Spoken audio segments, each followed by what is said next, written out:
You are listening to WHOA Podcast, coming to you from Gainesville, Florida. Good morning, everybody, and welcome to another episode of the WHOA GNV Podcast, the podcast bringing you businesses and individuals that make you go, whoa.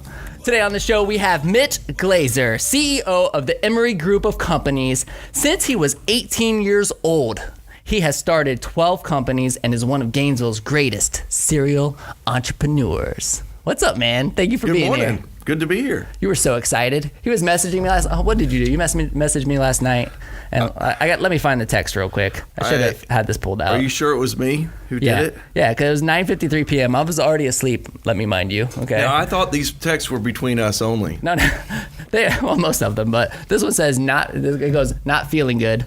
And he goes, feeling awesome. Well, in all candor, trying to throw me off. I let a couple minutes go by because I thought you'd be like, oh, shoot. We're not going to have this going on today. Yeah. What do I do? Everybody's on their way. Well, the good thing is I was already asleep. Yeah. I was already asleep. So you got up at 4:42 this morning. Well, yeah. So, and I hearted his comment at 4:42 this morning. So I'm on the Alex Willis Newell Fox plan. I'm trying to do this wake up at 4:30 in the morning. And so far it's only been day two. Day two. But so far. And it made it to 4:42. That's right. Not 4:30. Right. It's more like 4:45 by the time I actually get up. But I'm trying to get it going, trying to do that thing. A lot of people say, you have a lot of productive time in the mornings before the family gets up and before you got to get the kids ready for school and that kind of stuff. Are you a morning person? Yes. Okay. Pretty much. When do you start your day? 9:30, 10. Okay, but when do you wake up? 9:25. Okay. All right, no, I am very much a morning person. In all sincerity, I get up naturally early in the morning, probably almost always a little bit before sunrise. Getting up in the morning and your attitude in the morning is completely 100% in your control. Yeah. And so I've always gotten up really easy, roll out, go, ready to, take on whatever the day ends up being. But I would be known to most of my family and friends as a morning person. Okay. Yes. But I stay up late too. So I'm just trying to get my mind right for the day. I'm doing it. So those guys got me on doing the meditation thing, trying to get the head clear, get focused for the day, get my little prayer time in, and just me before the family wakes up. And so far, like I said, it's only day two, but so far it's going okay. But dude, how are you feeling, man? I know you were sick last week. We missed you. Yeah, I'm doing all right. Yeah, missed you guys too. I had to interview romance novel authors by myself. I was nervous. I was a little nervous about it, but it went really well.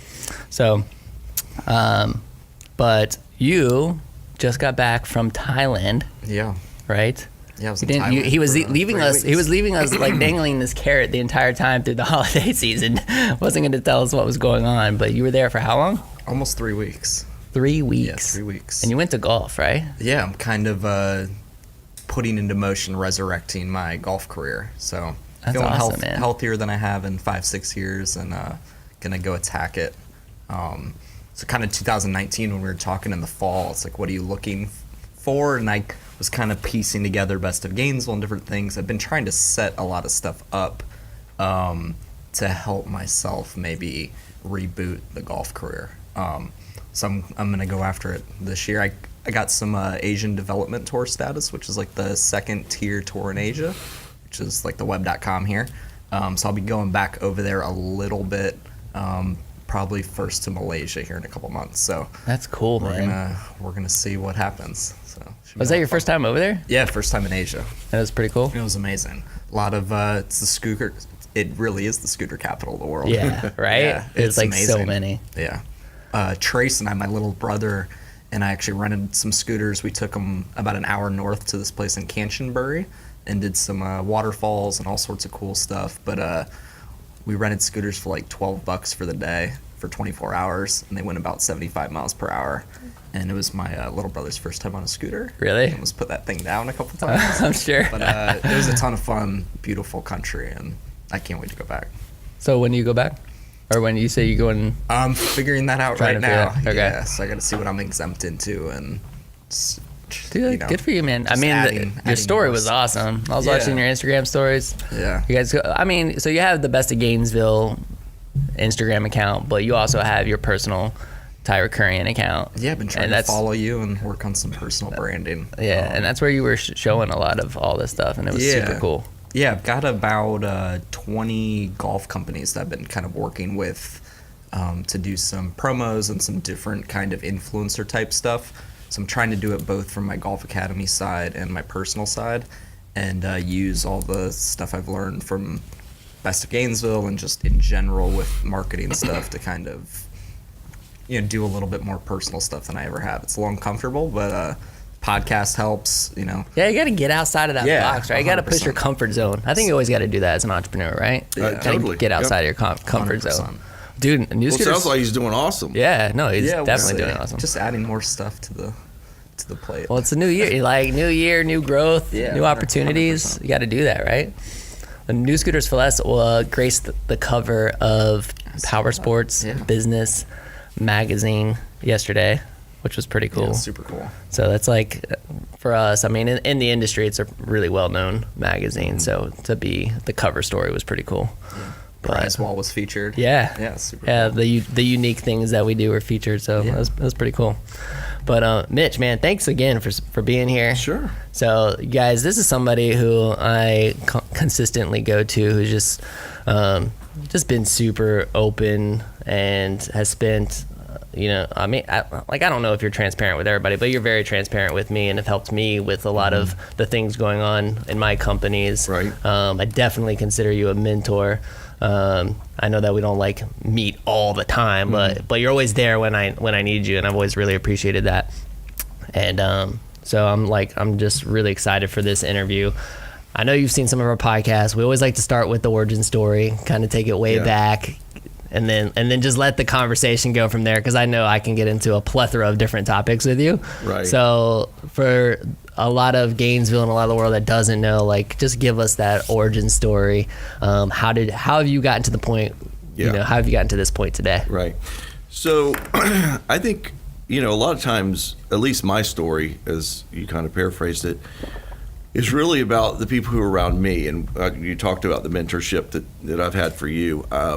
There's a lot of mentoring opportunities here in Gainesville. There's a great community wrapped around offering insights to young entrepreneurs. More than about me, I think it's the folks who really kind of helped shape me. So when I talk about the genesis of some of the things and the reason I'm here today, it probably, really harkens back even to my grandparents, both on my father's side and my mother's side. My mother's grandfather, who I was actually named after, which is where Emory comes from, Mitchell Emory, was a school board member, he was a post commander for the American Legion. He was a poultry farmer, but he was a CPA actually by education. And he was an entrepreneur himself, and that's where the Emory Group of Companies, who I'm the CEO for, actually began. And so that's the genesis of that. My mother was raised in Zephyr Hills, Florida. And when was that? What year was that? He came to Florida in 1923. Okay. And so, but he died when my mother was 8. And so the influence was very strong on her from just the impact of knowing who he was and how involved in the community and how philanthropic and also civic-minded he was, carried forward. So, but on my mother, my grandmother, you have to think about, she was raising 5 girls by herself, okay, on a farm. Pretty remarkable. When we think of women today, I often think about my grandmother who raised 5 girls by herself. What a very strong and impactful lady she was to have, that kind of impact on those lives. My father, just kind of fast forward, his parents were actually German immigrants and worked in basically what you would know as sweat labor. Poor conditions, actually was somewhat the genesis for unions because they didn't have a lot of the, air conditioning, heating, those kinds of things. And they were they were lunchbox workers. They packed a lunch every day. They clocked in, stood in the lines at the factories, and so forth. And so, that impact also was profound to my father and kind of set his path. And so they were very, very, very poor, and they would come home and drink and alcohol. And thank you for clarifying. Yeah. Well, just wanted to make sure. Pure and simple. I mean, it's a fact, and it's nothing to be proud of. But they were alcoholics, smoke a lot, packs of cigarettes a day. They ended up dying at a fairly younger age, and there's a lot of stories that kind of surface out of that. But my father was raised in an extremely poor conditions in Paterson, New Jersey. And so he joined the Air Force when he was 17 years old, and so he found his way. And it was during the Korean War, as it was considered a conflict, but now it's considered a war. But so he served 8 years in the Air Force and was actually ended up getting stationed down at MacDill Air Force Base in Tampa. And so that's when my parents actually met. And so after serving the 8 years, my father decided to go to college. Well, guess what? Like a lot of the stories you hear, a lot of people come to Gainesville.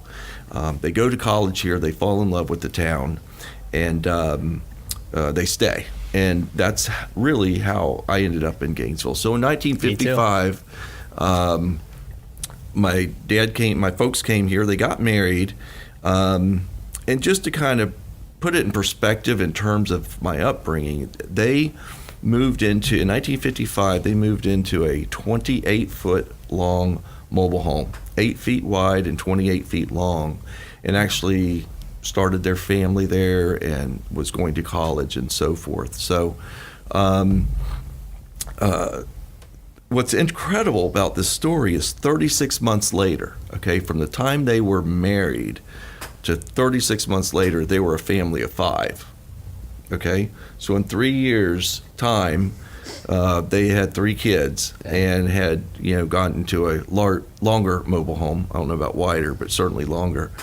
And so unfortunately, my father had to drop out of college, and so he, you can imagine the condition that really provided. Not very smart when you think about it. My father was, flipping burgers at night. He, because of his Air Force duty, he actually got a job as a police officer at the University of Florida, but just couldn't make ends meet. And so he actually got his real estate license. And if you want me to tell a really cool story, I'm actually about halfway into a book called The Sexy Rut, and I'll talk about the sexy rut here in a minute. But my father, the only possession he had from his family were 2 things. From his upbringing were 2 things.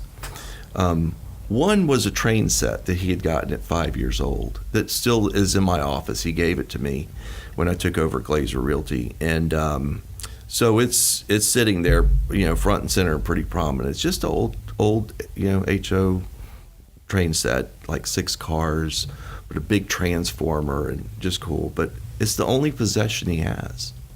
The other one was when his mother was born, my grandmother, her parents didn't have any money, and they set aside a silver dollar of the year that she was born. Now, $1 was quite a bit of money back then, actually. They set aside, and that was a gift to her, and for her baptism.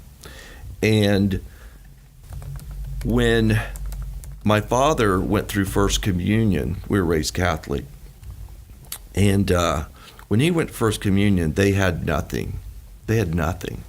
What are they going to give him? A cigarette? A bottle of whiskey? Seriously. I mean, it was they were that poor and that broke.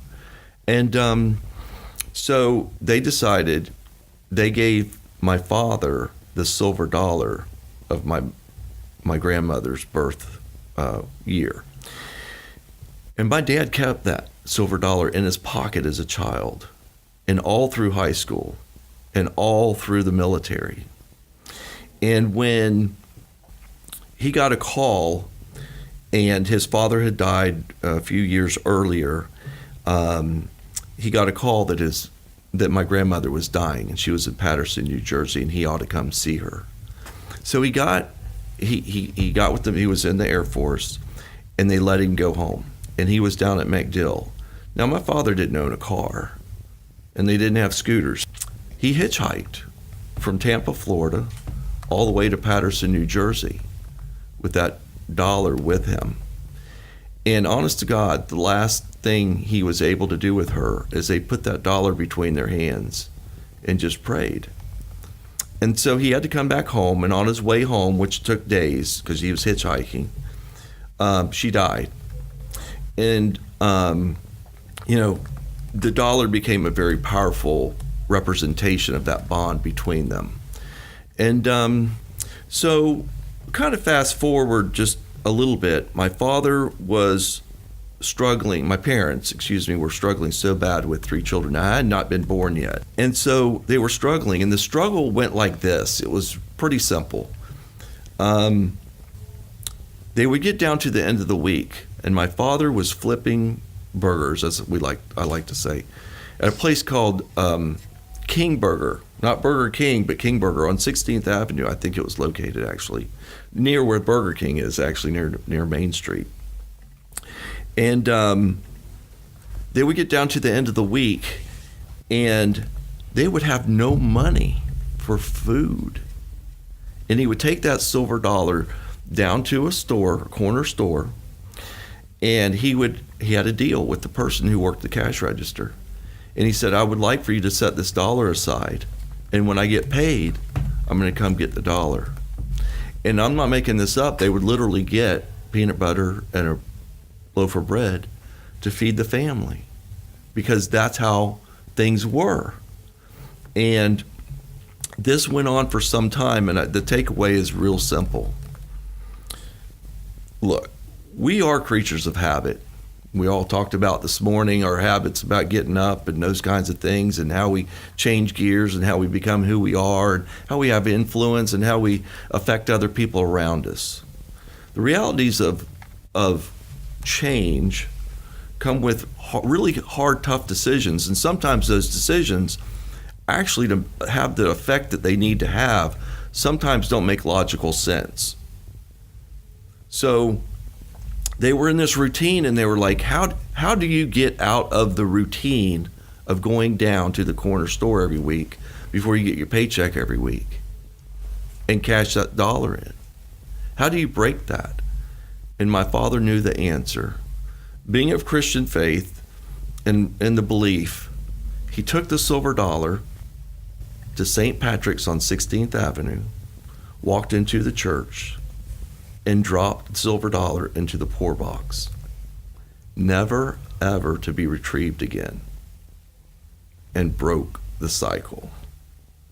What's interesting is he did that on the way to work, and the owner of the King Burger, actually came in and knew that my father had gotten his real estate license, and said, Ralph, you got anything special for sale? I have some money to invest. And made his first sale on that same day, put the deal together. Wow. And it was Magnesia Springs, of all things, a local spring here in the area. And from there, my father's real estate career started. But that kind of sets the tone for kind of who I am, right? People say, what kind of made you do the things you know? And so I was born later, 5 years later. My mom had me and then couldn't have any children. It was over for her, and literally for medical reasons could not have any more children. But they then went into foster care. And so I'm one of 81 kids. My parents were foster parents. And so my parents took in 76 foster kids over about a 30-year period. And I have one adopted sister named Teresa. And what's interesting is, of the 4 children born to my mother and my adopted sister, we're all entrepreneurs. We write our own checks every single, if we get paid. We're the last to get paid. Right. But it's fascinating that how a family actually generated 5 children that are all 100% self-employed. 5 kids. I've never heard of that before. So we're very entrepreneurial. And that entrepreneurial spirit started when we were very, very young, predominantly because we had no money. We got a nickel per year old we were per week.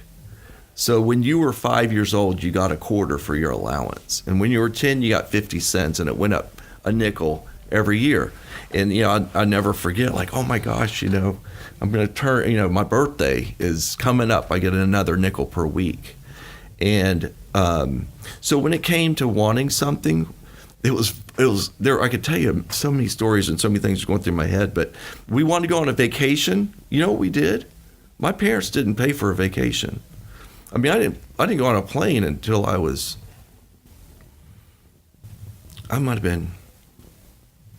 did not go on a plane. I think I might have been 25 years old. It's crazy. No, it's not. I'm trying to think of anything before that, but no, I was quite an adult. And but so we took vacations in the proverbial station wagons. We load all the kids in, and I mean, it would almost be dragging the ground, with stuff on top, and and so we'd pick a city, and it was like Atlanta, or we'd go down to Keys, and but my mom would put a jar we had a big long dining room table. And she put a jar over there, and she says, well, here's how much money we need to raise if you all want to go on. And we would go door to door in the neighborhoods. You need an odd job. I'll sweep. I'll clean your windows. I'll mow your lawn. I'll do whatever it takes. And you go, and you put money in that jar. And when we hit that amount of money, we were on a road trip. We would go and hang off the back, collect bottles on the side of the road, things like that, because people used to litter and, throw the bottles out when they were done with them or whatever. You get, couple cents, depending on the type of bottle and everything. So, I mean, we were knocking on doors very young. And one of the stories that has been published quite a few times is the Red Wagon story. And that's where I was about 5 or 6, I think I was 6 years old. And I went and knocked on a door. Now you'd be snatched almost. But yes, I knocked on doors at 6 years old. And this lady needed some elephant ears removed from her backyard, and she says, I'll pay you $1 a piece for like 5 of them or something. It was like hitting the gold mine, And I put them in a red wagon, and she says, what are you going to do with them? Because usually you just throw them away, or you throw them in a garden, you just kill them, because they would literally, they grow and grow and grow. She wanted them kind of cold back. I went door to door selling them, and they were just like, how ingenious, It was pretty funny. And so it was anything to create an opportunity. I collected coins. I still have a huge coin collection, and I would sit out we had a house out on 39th Avenue. I'd get a folding table, buy a couple cardboard white sheets down at the drugstore, and put coin sale on there, and people would pull off, and they'd say, I was born in whatever year, and they'd buy a coin, and off they'd go. And when I bought a coin, I just double the price on it, and they would just pay it. And it got to a point where on a weekend, a good weekend, Saturday or whatever, I could make some pretty good money. And people would buy and sell, and they'd say, hey, I've got some to sell and whatnot. So it was always about creating an opportunity. And so that's kind of the start. I mean, it really does hark back to my parents, and then kind of my family doing that. We have... we would, I remember my brother Greg actually won a motorcycle for the walkathon for March of Dimes, because we raised the most money. And we would go out and just get pledges. And, we created, I remember when I was in middle school, we would sell tickets for car washes before anybody else did it. No one sold tickets for a car wash. So you'd sell the ticket to a car wash, they probably wouldn't even show up before the car wash. And, I'd sell the most out of the whole school and things like that. So there's a lot of sales background and so forth. But that's cool, man. Yeah. I mean, what a crazy story. Yeah. I mean, do you think your coin collecting had anything to do with the silver story? dollar? Yeah. I don't know. I always like to analyze things like that. I'm like, maybe if you didn't even realize it, but subliminally or something, you're like. Well, what really happened, during my period of growing up, coins actually changed. They went from the old wheat sheath backing to a different stamping of the coin. And what happened is those were rotating out of circulation. As they rotated out of circulation, the penny became worth 2 pennies. Okay, so we would go up to the bank on the corner, and I'd buy $100 worth of pennies. And even my father and I, we just loved watching TV, and we would take a roll of 50 pennies out of a roll. We'd unroll it, flip them all over, and go through and cull out the wheat sheaths, okay? And then we would put the pennies back, and we'd rotate this $100 of pennies all the time. The bank loved us. I even had had a good friend whose father was bank president, let us in the vault, and actually would go through, and we didn't have enough. I didn't have enough money. My parents, we didn't have enough money to buy the silver, because you could find silver in there too. Because at that time, some people would still have full silver coins, older silver. And that was really good money, because, the silver was worth more than just the penny. And so we would go in the vault, and we would go through all these coins, these bags. They were just bags of coins, and he trusted us impeccably. And we'd take a bag of coins and untie the bag, because they were in these white bags, and we'd tip them out. We just run through, and you look at the side of them, not the date, but the actual side. Dang. And you could tell if it had any copper in it or if it had just pure silver. And we'd pull those out, and we'd say, Mr. Shiver, we have so many dollars in silver, and we would trade it back and put it in there. Dang. Oh, it was crazy. That's awesome. Yeah. You have to appreciate. So when to follow the progression of the struggle. I hate to use the word poor. But the real definitive struggle. So when we all graduated from high school, number one, right or wrong, and don't take this the wrong way, anybody watching, whatever, but we didn't get a graduation party for high school. That was not a big deal. You want a graduation party, you graduate from college, because that was the inspiration my parents wanted us to have, right? And so, but they said, when you graduate, we will give you $1,000. I did not receive that $1,000 for a couple years. They couldn't afford it. Yeah. They just couldn't. And, it was a struggle for me, because I could use $1,000 really, really bad at the time. I was riding a motorcycle I actually had a Camaro. The transmission went out that I bought, gas, insurance, car, the whole thing, by working. One of the downsides is I was not able to participate in after-school sports very much. I'd played baseball in Little League and was pretty darn good tennis. Greg and I are both very, very good tennis players at the time. But I had to go home and go to work. I worked at I worked packing bell peppers. I worked at a gas station. I had jobs. But no, it was a real struggle. And but there was a lot of life lessons learned out of it all. The coin thing was more, I think, of a timing thing more than the silver dollar story, to be candid. Yeah. But it was really making something out of an opportunity. All right, so tell me, college life. You came to UF? Nope. Okay, so I went to Santa Fe. Okay, you went to Santa Fe. Yeah. But so you did come to Gainesville. When was that? No, my parents were here since '55. Okay. So no, they're the ones that stayed, and I was raised here. So you're homegrown. Okay. Oh yeah, Stephen Foster Elementary, Duval.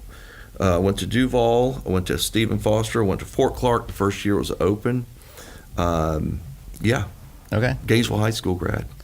So 1842. Been here all this time. When did you? 1842. I'm just kidding. You went to Santa Fe. Were you working in your dad's real estate company? Like, when did that start? Was that while you were in school, or it was like right So after? I got my real estate license 18 years old. So here's what's really funny. I was taking my real estate course at 17 because I wanted to go into real estate really bad. And I just loved it. What, just because of your dad's influence, or? In large part. I think there was... So what I was able to do was meld the real estate world with entrepreneurship, and here's how it worked. So, ironically, my father and I got along really, really well. I was wanting to get into real estate, and he was not wanting me to take the reins of Glaeser Realty because he had this implied feeling that all of the other siblings, now candidly, all the foster children were treated equally as natural born children of my parents. You would never know, other than some of them were Asian and black and Hispanic and whatnot. You would never know that they weren't my parents' children. Okay, right. By look. So let's just say all the Caucasian children, you would never know. Now, some of them, you could say, oh, that's little Joni's son because it looks like him or whatever. I don't know. But you see what I'm saying? We were treated equally. And my father just did not want any of the my siblings, to feel like I got something that if I did really well, they were going to be resentful towards me. And he didn't want that for my future. So I got my real estate license. I was in school on 17. I was going to have my adult rights instituted, but the Iran hostage situation was going on, and they were bringing up the draft. This is Jimmy Carter was president and so forth, and I was like, I think I better stay under 18 for as long as I can, and. Just because I wasn't 18, it's not that I would have done anything to circumvent the draft at all. In fact, when I was 18, on my birthday, I went down and signed up, actually. But it was shortly after that, after my 18th birthday, I got my real estate license. And then I went to work for my father's company. And it went fine and so forth, but it was about a year and a half later, so I went and got my broker's license, which is crazy because to have your broker's license for as long as I have and as young as I am is almost unheard of. I mean, to be able to get it at, I think I might have been, I was either 19 or 20 years old. I don't know the exact date I got it, but anyways, I started my own company, and it was Mitch Glaeser and Associates. And that's where MEGAbook came from. Mega, M-E-G-A, Mitch E. Glaeser and Associates. And so, and that's a whole nother thing as well. But so anyways, I did that. So I had my own company. My father had his own company. We did our own thing. But the entrepreneurship, what happened was, I saw opportunities in real estate to lease from myself. So I started, really one of the first day spas in Gainesville, and had 13 employees there. But I owned the building, and I was able to justify the income off the business side to justify the real estate side. That's what I love. I was president of a company. We started Contemporary Care. It's the first. My company built the first adult congregate living facility, the first ACLF. Now they're called ALFs. So now you have the village, and you have all these different retirement communities. They did not exist when I had graduated from high school. They were all converted homes. So like Bailey House and all these different houses had been converted to house elderly individuals. But I built the very first ACLF in Alachua County's history ever, and from ground up. And so there's a lot of firsts, if you will. But I didn't bring the list. It's so funny. If you ask me to name the 12 companies I started, I could hardly remember them. I mean, I'd really have to go through the sequence to be candid. Right. The biggest one that I owned and did really well with and did it in 30 months was MEGAbook. So I worked for New York Times Company for 8 years, and they published their new products division. and I ultimately became their their general manager for that division and product line that they had. And they were printing. Actually, I worked for the original Google. Do you know what the original Google is? No. Do I? It's called a phone book. Oh. Well, yeah, I know what a phone book is. Yeah, so that's the original Google. They still get dropped off on my front porch every once in a while, and they go directly into the recycling bin. Yeah, but that's where I really made a lot of opportunities came my way. So New York Times went into the independent phone book business, and they printed phone books, and they're the ones who created opportunities for markets. So the old phone book was a name and a phone number, okay? And then when the competition, that was under a monopoly system.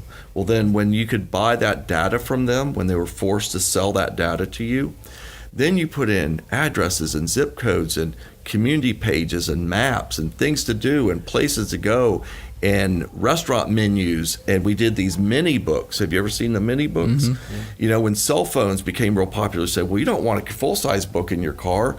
Do a little mini book. And people loved it because they could put it in their little side glove boxes and so forth. So it was the independent phone directories that brought creativity and really brought the concept of bringing more information and data to the consumer, right?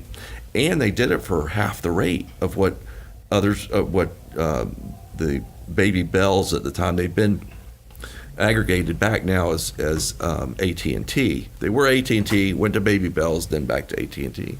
But they were the ones that brought, and we would come up with all kinds of ideas. We'd give you a special phone number so you could track and see that Betty Jones called you on this date at this time, and you talked to her for 7 minutes. Yeah. And then you do a charge per call. You say, well, you don't want to advertise with me? How much is a customer worth? And they go, well, what do you mean customer worth? I said, well, I'm only charge you if I make your phone ring. And you're like, what? Okay, that's cool. Right. So we put a special phone number in there, and you never knew it because it just dovetailed in, but you get this report, and you say, wow, I did sell a scooter to so-and-so, and that was worth X, and I only paid 10 cents for this phone call. But you add all those 10 cents up, and that would be your bill. So there were all kinds of ideas we're coming out with. And but I started MEGAbook, which Mega was Mitch Glaeser and Associates. People, you're the third person that knows this. But and now fourth, fifth, sixth, seventh, and eighth. And then if anybody watches this podcast, they'll be the 9th, 10th, and 11th. Yeah, exactly. So, but mega meaning big, as well. Sure. So it kind of had this you should just run with the acronym.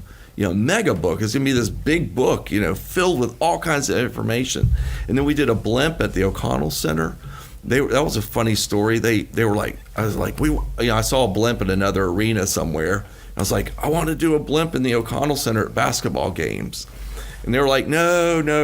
I said, I'll pay you. And they're like, okay, we'll beta test it at the women's basketball game. So we bought this huge blimp, I flew it around in there. Put this little, the spiral thing that at a vending machine, you push the button, and remember, it used to unspiral one of the candies or bags of chips or whatever. So we put this spiral thing, and we hung coupons on it. Free pizza, or we actually did lottery tickets. You can't do lottery tickets, kids are getting them. Yeah. Anyways, what happened was that the women's basketball game doesn't have as many attendees. So we would go around, the blimp would go and it would drop a coupon, and then go around to another area and drop a coupon. Well, people were tripping over each other. Trying to get them. And they're like, whoa. So they let it happen at the men's basketball games. But the place was so full, people couldn't travel over the bleachers and I've caught a couple of those coupons. I used to sit 10th row behind the basket closest to gators. That was the best. I mean, it's cool because you had everybody's attention. I still talk about it when we go to games now. Yeah. It's like, where's the blimp? That was awesome. Yeah. It's a great idea. Yeah. So, that goes into marketing. I'm guerrilla. I'm all about guerrilla marketing, cool. Coming up with different ideas. So I mean, did just evolution kill that business? I mean, with social media and that kind of thing, or did you sell it, or what happened? So a funny story: we were the fastest growing publishing phone book company in the country, which means we were fastest in the world, and we were just crushing it. What had happened before that? So I worked for New York Times for 8 years. Okay. And I'd risen into management pretty quickly, but I hold the sales record at New York Times Company, okay?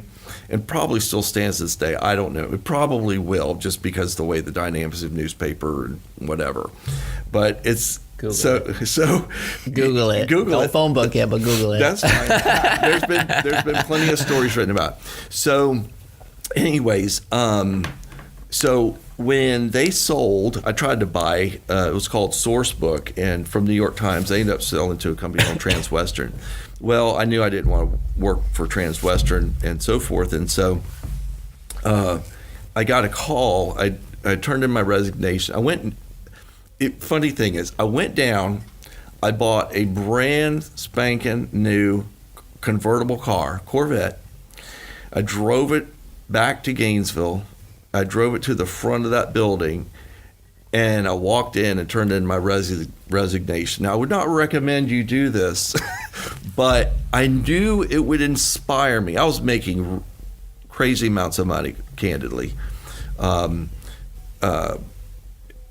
come back to that story. I walked in and turned in my resignation, and that was on a Friday, and on Sunday my phone rings, and a lady, her name's Jackie Punky, of all things, and anyway, she said, "I heard you had resigned." She goes, "I want you to. We're starting this new motivational division and sales training, out of my company, and it was up in Michigan." And I was like, "Jackie, two things. Let me just share with you. Number one is two smartest things I ever said in my entire life.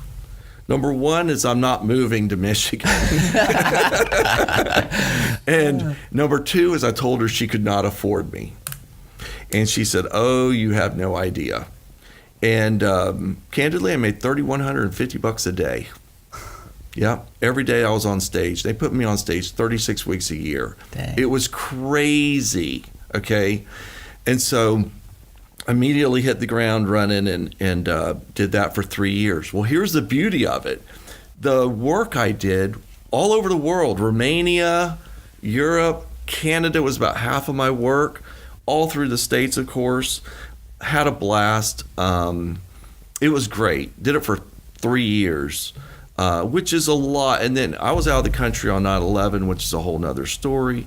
But the realities are, I came back and started a MEGAbook. But what I was armed with were the best practices of a lot of the best publishing companies in the world. And so I would come to your company as an example if I was working in your industry and I was able to see other models of what you do, right? Or what other owners would do. Right. I could say, I don't know, college town. Let's go start it in college. I don't know. I don't know your business well enough to pick it apart and say, these are really his best practices. Your marketing efforts, your team building, your compensation plan, your, visibility in the community, your involvement, your civic, organizations, whatever they are. And so MEGAbook was really about putting a puzzle together. And so it wasn't anything that, I guess in a way, I was fortunate enough to have the right people and the right ideas to pull it together, right? Call it pieces of the puzzle. But I was taking that one's marketing ideas, and I was taking that one's distribution ideas, and this one's pricing ideas, and this one's billing ideas, and I was, putting it all together. And we actually, our very first year, we were outpacing the Sourcebook, which I had done for 8 years. We're really 11-year-old product. An 11-year-old product, I sold more in my first year than they did in 11 years of building the business, because we had brought that model to, here. And when really 30 months later, 2.5 years, I sold out for millions and millions of dollars. Lots. Yeah, we'll leave it at that. And it was only a couple of years later? 2.5, 30 months later. Dang. For over 15. Dang. Yeah. So can I have some of it? Unfortunately, it's all gone. It's all Damn. gone. You know, I mean, I had a Doesn't hurt to ask. Yeah. I'm trying to get over this fear of rejection. You talk about fear of rejection. I lost over $3 million in St. Louis in my phone book operation up there. Yeah. So it's not all, you know, you kind of have to, just like our lives, you know, you have to add it all up. You know, what's this, draw the line, net. Yep. Because you're going to have opportunities in the world and you're going to have some failures. And there's a lot, you know, it's very, the proverbial, you know, there's a lot more learned over a failure than over a win. So is the real estate like the thing now? Or like, do you have your hands? Right now? Because I know you got Tech City going on. I want to spend a few minutes on that. We're already at like I know. 50 minutes. So, I mean, we could go on all day. I know we could, but so I want to get into that. I just want an invitation back. Yeah. No, for sure. Like that I think that's what's going to be so great about this. I mean, we've already talked about how cool it's going to be to have people come back and see where they're at. I'm going to see if your check cashes or not. Yeah, let's see that first. So I want to see that. But so I mean, is real estate the thing? Like, are you got your hands in other stuff? So my passion, you know, there's, you know, again, the old cliches: you never work a day of your life if you follow and do what you love to do. And 100%. So it really is true. So September 17th, a year ago, so a year and a half, I retired. I'm done. Right? What's that mean? I always ask people, I go, Mitch, you're working harder than you've ever worked. So I don't know if I'd call it work. You know, I don't set an alarm clock. You're just playing. Yeah, I'm playing.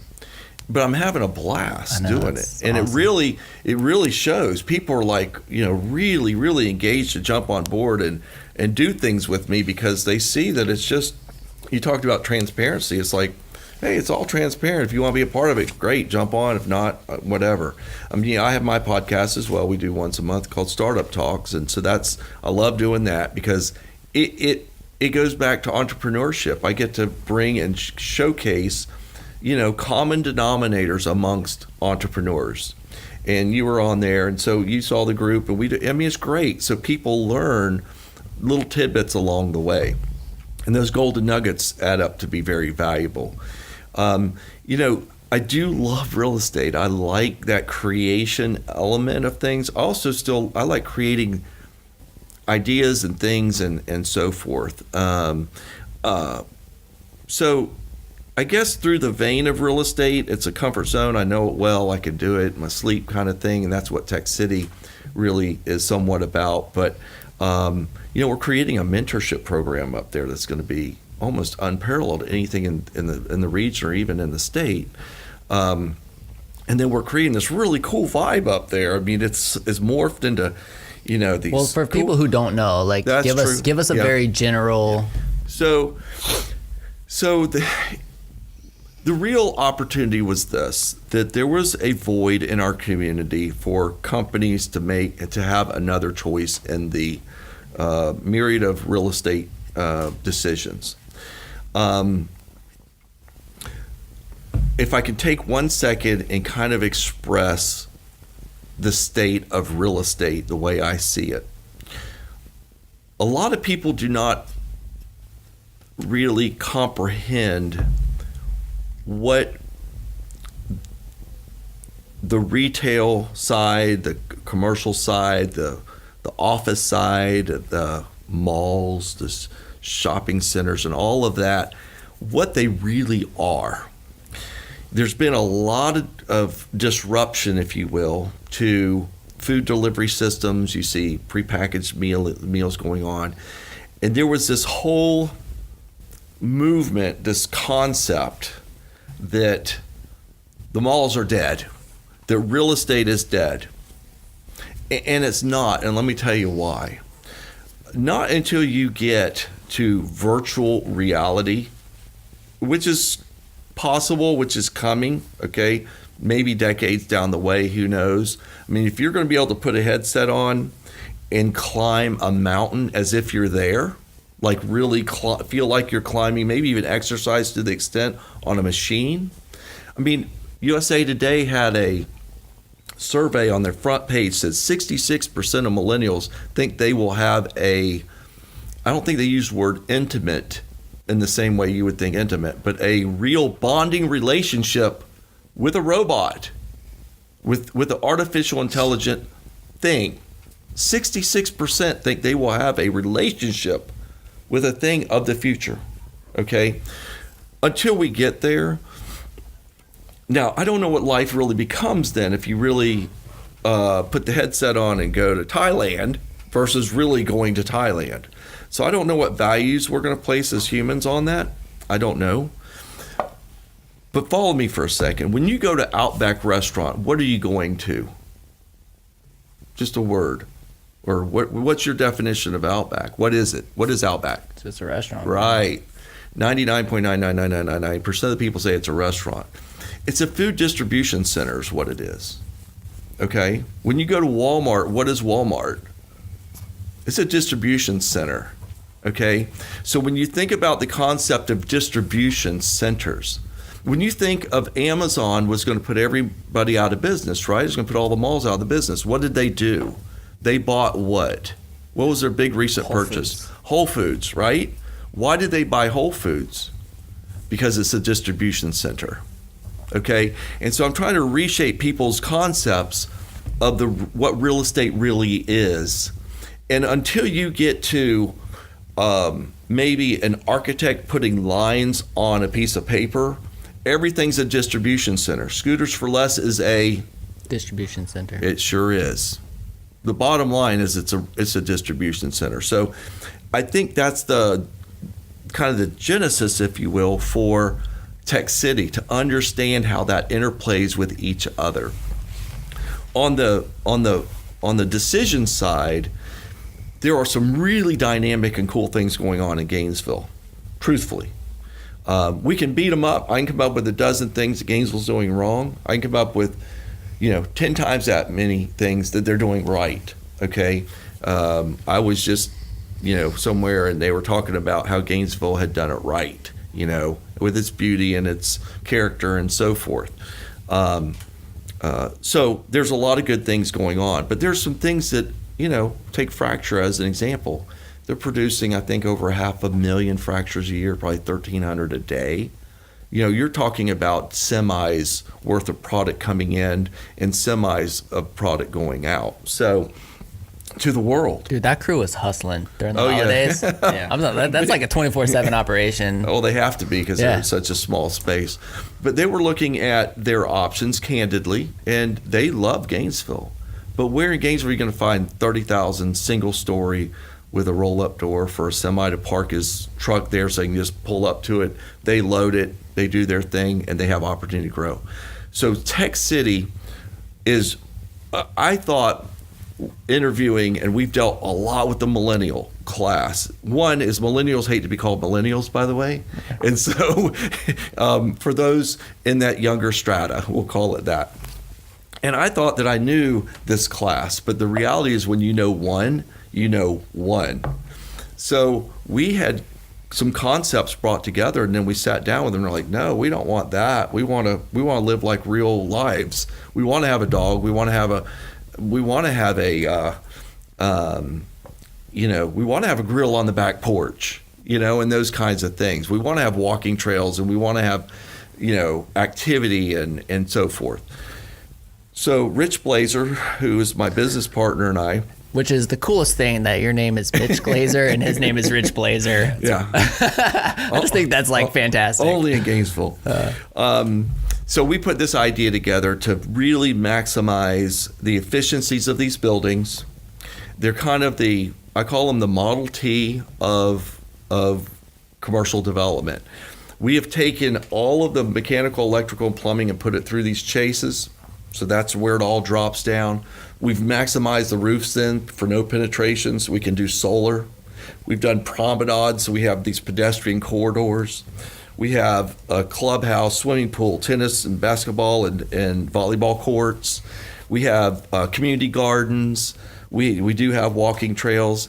I like to say the coolest thing going on is that I like to say our development is 7,282 acres. We're developing 82 of it, and 7,200 acres we're going to keep in natural preserve. It's called the San Velasco Hammock, with over 30 miles of bike paths. There were over 600 people at the San Velasco Hammock over the weekend. 600 riding their bikes, okay?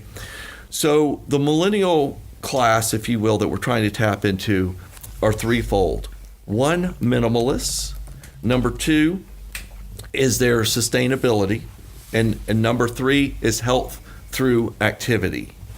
And just a real quick definition of what we're doing. So we're offering all of that. Our community will be sustainable. We're going to have, our first phase has 1 megawatt of power. It's going to power the whole place, housing and everything. We have some really cool concepts going on in there. I'm actually, Rob Edmonds and I are actually traveling to Pennsylvania in a couple weeks. We're going to go buy 2 PCC trolley cars. We're gutting the inside, and we're going to have those as sitting areas inside a coffee shop / sandwich shop up front. Really cool, restored 1950s style. And so it's under development now. It'll be done in April, our first phase. We're currently in negotiations with 2 companies. One's a pharmaceutical company for a sizable number of square feet. And then another's an engineering company as well. So these are companies that are already in Gainesville that are both of them are, yes. Okay. Mm-hmm. And so they're expanding. I mean, let's talk about that, because I feel like there's some concern about the fact that this is in Alachua. Okay. Like a lot of people know with our podcast are like, oh, like you guys, like we're all about retaining talent in Gainesville, attracting people to Gainesville. And I've had a lot of people like, hey, what do you think about this tech city and the thing of like being out in Alachua, and what does that look like? And it sounds like a lot of people don't know a lot about the nature aspect to it, and a lot of the other cool benefits that are going to come with it that you can't do in downtown Gainesville or somewhere else. And I know that there's been a lot of concerns over rent prices in particular areas of Gainesville. There's companies like we are talking about Fracture. Like, this company's growing like crazy. The last thing I want is for a company like that to leave. Right. So if it means like going out to Alachua versus because they need that space, then like I'm all about it. So like I'm like pro what you're doing, but I know that there's a lot of people that are concerned about it. At least from that perspective. So maybe you could talk a little bit on that. So a couple things. One is people know Alachua by driving I-75 or 441, and that's it. Right. Number two, Sharp Springs not even in Gainesville. They're in the county, just as an example. So I don't know about the uproar of that. Number three, there's more traffic in front of Tech City than there is in front of the Siegel Building. There's more traffic. There's more people in front of Tech City entrance than in front of the entrance of the Siegel Building, which everybody knows is the Siegel Building. Okay, so there's some myths out there. The other cool thing is this is on the trail line that goes from the Innovation Hub, a bike trail, goes all the way up by here. Now, it's currently, when GRU stops taking coal for the GRU plant, I would envision that that's going to convert to a rail to trail, which Alachua County just did for High Springs to Newberry. Okay, that just happened, or is happening, I should say. So this is going to link. So you can get on a bicycle from Tech City and come all the way to Innovation Hub. It's like 9 miles. That's cool. Yeah, Tech City's only 2 miles from the city of Gainesville, just from the city limits. Okay, from 43rd Street, it's 3.5 miles up 441. There are a lot of myths about Alachua. I've started saying, people say, well, where's Tech City? Where's the San Velasco Tech City? I said, well, it's in the San Velasco. It is. It's a city. It's San Velasco Tech City. It's, trying to get away from saying that it's in Alachua. But that's a sales pitch for those who don't understand. Okay, so for those who are beating up this concept, go to Greenville, South Carolina. Greenville, they're getting an award a week. They're one of the most robust, kick-butt, fun, great downtown vibe things going on in the entire world. not the country, in the world, okay? Go see what they have done. Look at Samsung that's 15 miles out that way, or BMW that's 20 miles out that way. I mean, I think Clemson is 20 miles away from Greenville, and that's where that's their downtown. Yeah. Their college for Greenville is 20 miles away, And so I think it's just a very naive thing that's going on in terms of saying Alachua, versus Gainesville. Right. It's still Gainesville. And I can tell you it's going to help Gainesville a lot. Yeah. Well, that's why I was excited to have you on here and talk a little bit about that, because I knew some of the perspectives out there. And the one thing that I know about you and Rich both are that you are super invested into the entrepreneurial community here. Yeah. I mean, like I said, you've been a personal mentor to me, and I know that Rich has been to several entrepreneurs here. The guy's so giving of his time. So I appreciate you guys immensely for that. But I definitely wanted to bring up the opportunity to talk a little bit about it, because that perspective has definitely even been thrown at me a few times. I don't know if you've got it, but I've had a lot of people just kind of like, what, It's pretty funny. I'll tell you this. I'll tell you what, straight from this studio, I'll race you. I can get to Tech City quicker than you can get to Celebration Point. Okay. I would agree. All right. So case closed. Yeah. All right. Another fact that's really important when you talk about Rich and I's influence and impact on this community, and really what we are for and what we love to do. Okay. A couple things. One is Rich Glaeser's company, 312 employees at last count. Okay. Does over $500 million in revenue a year. Okay. How many customers do you think he has in Alachua County? Zero. And he's here. Right. So trust me. No, I know you're not beating me up. Right. I know you're speaking to your audience. The reality is we believe in this community a lot more than some who talk about it. We are investing in companies here. We're investing in startups. That's a fact. Where I'm not sure. I'm not going to name names, but some people who might say those kinds of things, what are they doing? I mean, I'm doing a podcast called Startup Talks to focus on two other things. One is the number one biotech incubator in Alachua County. I'm just kidding. In the state of Florida. No, I'm just kidding. In the United States. No, I'm just kidding. The number one incubator, the biotech incubator in the entire world. Okay, I'm talking about the globe. I'm talking about China. I'm talking about any country. I'm talking about, name them, the entire world, from one side to the other, and every point in between, north, south, east, and west, the number one biotech incubator in the world. The only incubator to ever be named twice number one in the world is in Alachua, Florida, not in Gainesville. Okay? But it's in Gainesville, for crying out loud. Right. I mean, are they really beating that up? Is that a horrible thing? And I will tell you what's happening before our own eyes.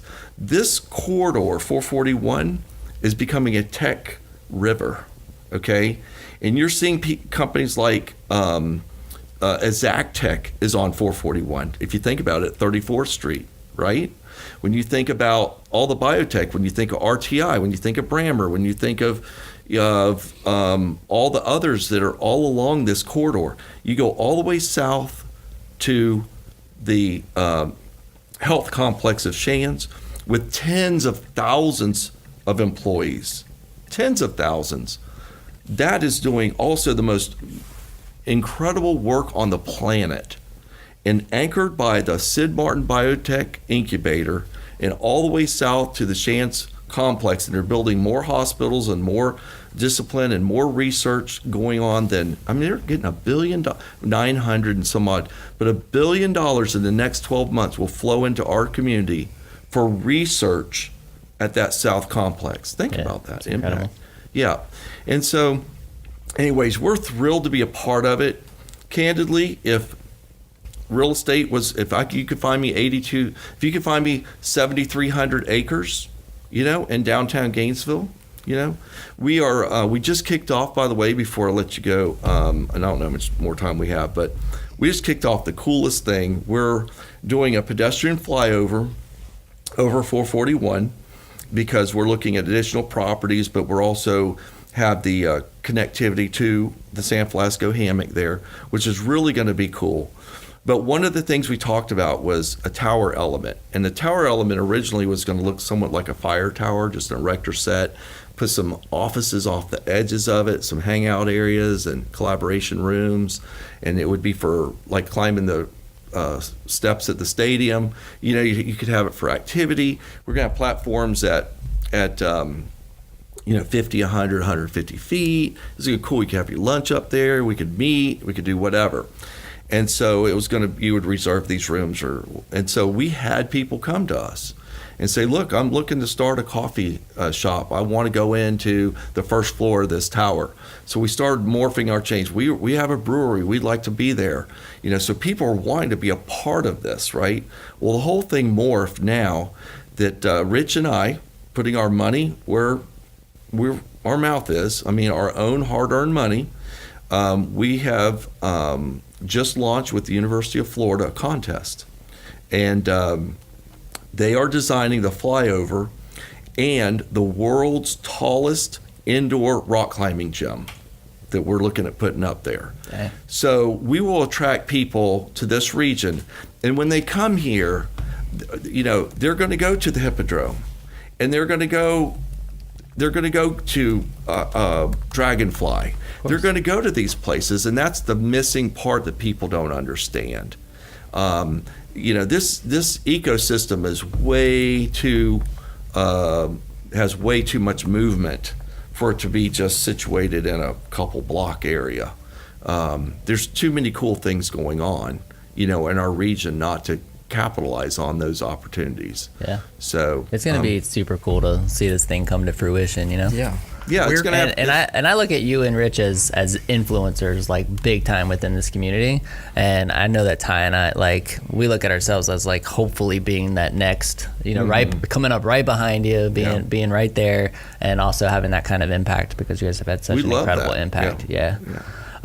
Real quick, like, this was supposed to be a lot more fun and a lot more jokes and stuff. What happened to? No, dude. You said there would be a lot of laughter. I think I always have a lot of laughter. But well, I mean, you're such a good storyteller. I mean, you were. I appreciate that. Yeah. I mean, where can people find access to that contest? So it's with the University of. That's a great question. So Martin Gold is a professor at the University of Florida School of Architecture. Yep. So it's their teams. It's already already formulated. Okay, so very cool. As I understand it, they're getting a engineer contract, someone out of construction, and then an architect. And those teams are going after it. And there's like 6 or 7 teams. Okay. And then there's a first, second, and third prize and so forth. Okay. So it's a school project for them, so they'll take their whole semester to evolve this. Well, I'll get his information afterwards so I can reach out and maybe do some Best of Gainesville promotion. Oh, cool. That's some crowdsourced ideas. Yeah, very cool. Awesome. Yeah. Hey, real quick. So, I mean, we got talking and we never came back to this. So I want to like spend just a couple minutes on it. But you said something at the very beginning of the podcast about sexy rut. Okay. What, so, I just wrote sexy rut down. That's funny. I'm like, well, what is this? Okay. So what happened was I would get in front. Look.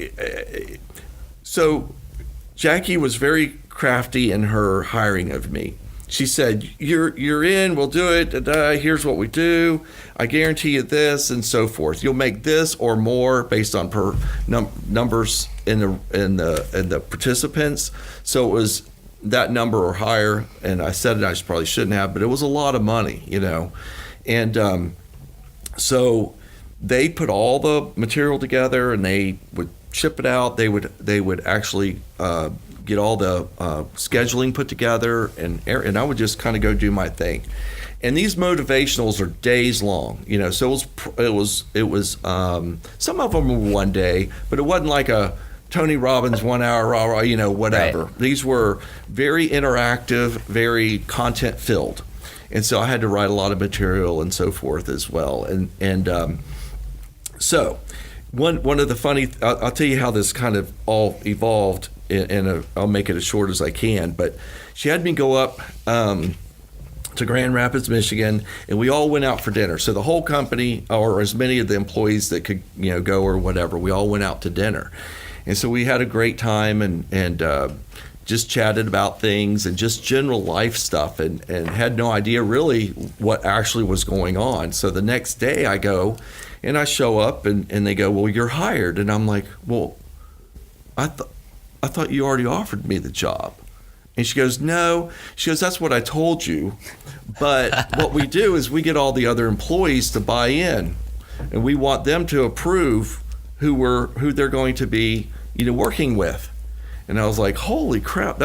I had no idea that I was actually being interviewed. And so it was an interview without me knowing that I was being interviewed. Very fascinating concept, by the way. Although I'm not, although if it went really bad, I'm not sure. You'd be like, oh, I thought I had the job. No, I'm sorry. You completely misunderstood. I could totally. Yeah, we'll give you 1 gig a year, Right. Yeah. So anyway, she says, okay, we've got this, it's up in London. It's in London, Ontario, not London, United Kingdom. So anyways, she said, you're going to go across the border. You don't have a work. I can say this stuff now because I don't go up there. But you don't have a work permit, but don't worry about it. You're just going to go snow skiing or whatever. You're going to see a friend. And so I go up there, and anyways, I go to the Elmhurst Inn. I'll never forget. It was snowing outside. It was just crazy. It was beautiful. It was all these windows around. It was like, you see up on this hill like a barn, and all you're waiting for is 2 things. You're waiting for the deer to jump by and then the bullet to fly. I mean, it was like, what's going on here? It was picturesque, but you're like kind of out there on this beautiful setting. Incredible. And I remember I was in front of this big group of people, and they're all kicked back like this. They're just like, so they've all been forced to go there because they're not producing for their company. They've been sent there to be motivated, right? And so I'm like, God, what am I doing here? I'm like, who am I to be doing this? And it was the first time I'd ever done this gig and content and so forth. And they're all just kind of kicked back. The body language was as ugly as it gets, okay? And so I don't know why, but I went around the room. We got some introductions and figured out what people wanted to learn and just kind of really get their buy-in. It was one thing I'd always done, real good questioning. And so anyways, so we had come to me, and I said, well, I'm from Gainesville, Florida, and here's a little bit of my history. And I said, look, and I don't even know why I said it, and I don't even know why it was funny. It's probably not funny now, but I said, look, we're just inbred, corn-fed, and hand-spanked. And they just thought that was hilarious. And so I knew through humor and through storytelling and so forth that I'd get greater buy-in. That was the line I used, okay? And then I realized the further syrupy south I got, the more the head turns and like really getting sucked into this thing. So I'd use that South Carolina almost accent. I wasn't from Florida anymore. I kept moving up, to mid part of the state. So before you know it, was a 3-day gig. The last day, all the owners of the companies were there, like, you got to come see this guy, and And from there, I never missed a beat. Never somewhere to go to, and so that was really, really cool. But what happened was I got so good at beta testing certain things. I would take this sign, and especially if there was an owner there or a manager in the room, and I almost felt like bringing one in here today. So you've seen it done before. It's like Bob. So you take a piece of board or whatever, and you hold it up, and everybody goes, Bob, and you go, Bob, Bob, Bob, or whatever, and it just gets them loosened up, and they're awake, and it's just an icebreaker kind of thing. Right. And so I would, that was kind of the testing into, like, okay, let's do some fun stuff, And so we would do things like that. Or I would do things like that. And then I would say, okay, so when I saw the body language go negative, I would always, say, well, how many of you are here today? How many of you are in a rut? How many of you, anybody in a rut?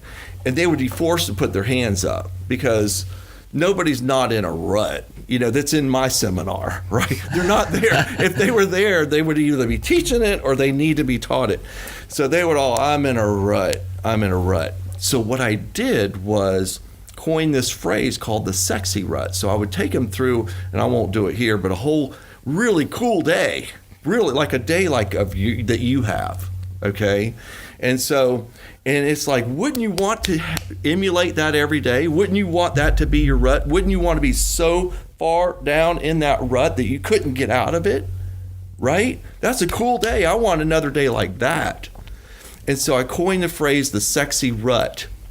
And it's a twist on being in a rut to being in a sexy rut. Being sexy just means it has a flavor of, wow, that's got to be a good rut to be in. It's got whoa flavor, baby. Yeah, it got whoa flavor. Right. So that's it. And I'm glad we addressed that, because otherwise, like, you would have dropped the word sexy rut at the beginning of the podcast and everybody would have been like, what was that? We never touched base on it. So I've got a book that's about half written. I've got a deal. And it was funny because I was talking to my brother Mark. He's like, you got to finish that thing. So it's really got a lot of good storylines in it, but it's about making decisions that you can take a path and create a successful path for yourself. And that's really what life is about, is making those choices. You know what things really need to have happen. You have that conversation with yourself all the time. There's two of you, right? There's the inside and the person talking to you. And that comes from Mickey Singer. I don't know if you've read his book, but it's a good read. I think that one is called The Untethered Soul. And it talks about the inner self and the conversations you have. Like, who's really in control, you or you? Like, what do you mean? Me. Well, yeah. Well, but you know what I'm talking about. I just got that book. Oh, did you yesterday. really? Yeah. Seriously? Yeah. Wow. That's ironic. Yeah, you'll enjoy it because it talks about that, how you beat yourself up and who's winning. And it really has a profound pause in your life to think about, wait a minute, I'm sitting here middle of the night, tossing and turning, having a conversation with myself. That does not need to happen. When you talked about waking up at 4:30 in the morning and getting that clutter out of your way, when you talked about that spiritual connection, your pray time, your meditation, maybe yoga, maybe whatever, it doesn't have to be long, but you need to have that cleansing of time that says, okay, here's what I'm doing today. You know? Well, and I'll be honest about the meditation thing. Like, I don't judge anybody else for that kind of stuff. Like, but I've always been the guy who's seen it and just kind of laughed it off. Just been kind of like, okay, like, that's cool. Do your thing. That's always kind of been my attitude about it. And then, like, I took a trip with a couple friends and they were like, oh no, you're going to do this. Yeah. And so I did it and I was like, oh damn, like, I feel better. I was like, I feel really good. And so I kept doing it. And I'm like, oh my gosh, this like really works. And then I actually found, like, from the spiritual sense, I actually found that I was more focused in my prayer. Yeah. After, like, I would meditate first, like, really clear my head, and then just focus on my prayer time. And I was like, man, like, this is really, really good. Yeah. And so now I'm getting hooked and trying to incorporate it into my daily routine. But I'm pretty sure Untethered Soul, when Oprah Winfrey read that book, he's written 2 number 1 time bestsellers. Okay. And that's one of them. I'm pretty sure it was that one. When she read it, she called Mickey Singer up. Hey, Mickey, this is Oprah Winfrey. He's like, huh? Like, really? And Mickey Singer is a rock star himself. I mean, he's, you should have him in here, actually. He created a $1 billion local company, okay? Medical manager, so doctors all over. You have that connection for us? I probably can, yeah. No fear of rejection, this guy. I'm just going to ask questions on it. No. I really believe we could probably get him in here. All right, do it up, man. It's on you. So Oprah called and says, the whole world, the whole WHOA GNV podcast fan base is going to be disappointed if you don't deliver that. Yeah. But she says, I want you to know what I'm going to do next. And he's like, what's that? She goes, I'm going to read it again. It's a good book. Cool. It's a very provocative concept about this conversation that you have with yourself all the time. We all do, and there's a way to manage that, and he talks about it, and it really does help you become laser focused on really who you want to be. Cool. So we're going to have to wrap up in a second, but I want you to get last question in. You got anything? No, I guess my last question would be, is Tech City looking for any businesses in particular to join them in any kinds of industries that you don't have yet? Yeah. So everything's on the table. Okay. I do know that the food component is a big missing link out there. The promenade itself is such an impressive structure. It can hold food trucks and activities and so forth. There's pitch areas. There's a myriad of things, but there's certainly a lot of food opportunities for those who are in the business, either from the food truck side or actually having a stand-up facility that we can have, out there. Much like many things that are, take Celebration as a good example. Actually, it takes a while for it really to get. Sure. I wouldn't call it traction, but some synergy, right? So there's more food choices coming, and there's, now they have a spa and they have this, and so there's a lot of morphing that goes on, and it doesn't happen overnight. So our success overnight is this: speed of delivery. Think about this: we closed on the property in September. We start construction in October. We're going to be open in April. I mean, these are just 75,000 square feet of structure. This is huge. Okay. So speed of delivery is one of our key components, okay? Also, simplistically, Fracture's rent is half of what it would have been anywhere else in Alachua County. So, that's another thing we're bringing is our investment is to incentivize these companies to land there, be successful, give them structures that for a long time have a lot of runway. There's a lot of flexibility with Tech City. The coolest thing, we can take a building, put Fracture in it, we can put housing in it, we can put daycare in it, there's a lot of things. That's another opportunity. So a lot of the employees who are looking to live out there, stay out there, work out there, and that kind of thing are asking about daycare. And so if anybody has a daycare that they would like to expand out there, we'd love to work with them. We can provide very affordable space. Ty and I are now starting a tech daycare center. Yeah. There you go. We'll bring Duncan in on it. Yeah, there you go. Get some kids coding and stuff. Oh man, it'd be awesome. Much like we do have a couple different. We're negotiating with a couple different folks on the rock climbing gym. I think that's going to be a game changer in the sense that that's going to bring people from Atlanta. Absolutely. There will be people from Miami coming up for the weekend and participating. It has different activity portions to it, including workout and yoga and physical fitness, and also it's going to qualify also for speed wall, which is the Olympic event, 60 feet of rock climbing. Cool. And so it would also be a training facility for those who are in speed wall as well. Next podcast event, me versus Ty up the wall. There you go. Yeah. So we're really excited about that coming to fruition, and we're excited to see the design teams come up with some really fun and unique designs. Yeah. Upwards of 200 feet. So. I cannot wait to see it. Yeah. If anybody wants to connect with you, what's the best way for them to do so? Do you have like a website or something? Who I don't want to connect with. Yeah, you don't want to connect. No. Don't connect with Mitch. Okay, so it's real easy. It's Mitch@GlaeserOnline.com is my email, and Glaeser is GLAESER online.com. Mitch@GlaeserOnline.com. And candidly, I'll give out my phone number. My cell number, 352-538-0072. Anyone can have it. I'm accessible all the time. As you opened up with, I'm very transparent. I love helping people. We're doing solar trees, by the way, out at Tech City as well. Yeah, Lex Dold is a rock star, a local entrepreneur. You go by his place, he's making phenomenal woodworking pieces. He has bicycles that he's built, these frames that are all over the world. He's doing the solar trees, so we're doing a bunch of solar trees. They're 22, 23 feet tall, and they have these big 36-inch panels on them, like petals, and there's like a dozen per tree.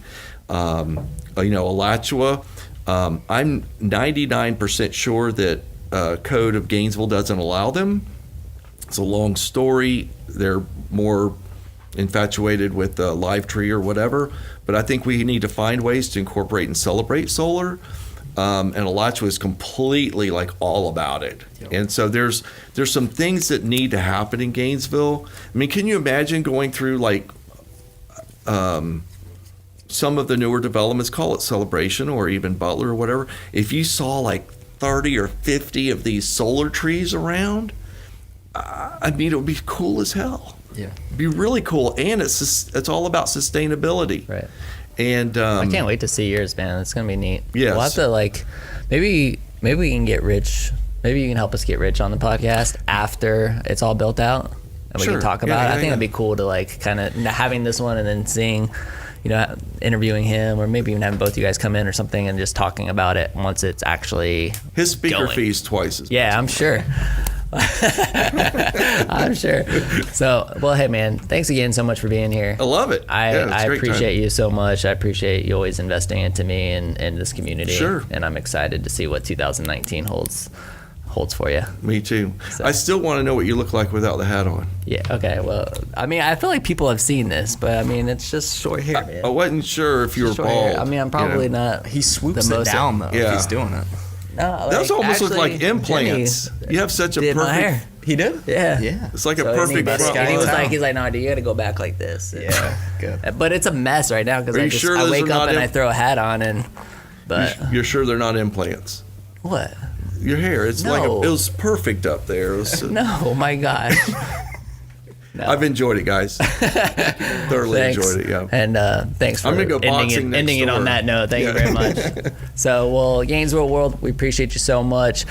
This is the WHOA GNV Podcast, the podcast bringing you businesses and individuals that make you go, whoa. We will see you later.